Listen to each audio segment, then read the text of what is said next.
So kung maitim na yung bowl nyo, ito, gamitan natin ng top. Lagyan muna natin ng liquid. Yan. Babad muna natin. Basahin natin konti. Tapos gamitan natin ng liha. 1,000 grid yan. 1,000 grid. Tapos kiskisin lang natin to. Ganyan paglinis kung maitim na yung ano nyo, yung lababo nyo. Oh.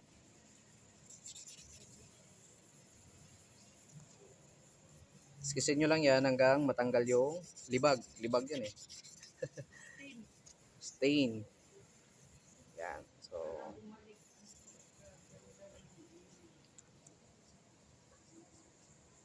tingnan natin ang resulta kung malinis. Oh. Yan. So, bumalik na sa dati. So, yan. Tatanggalin natin yan. So, ito tapos na natin. Oh, ganun kakintab. Ganun kalinis.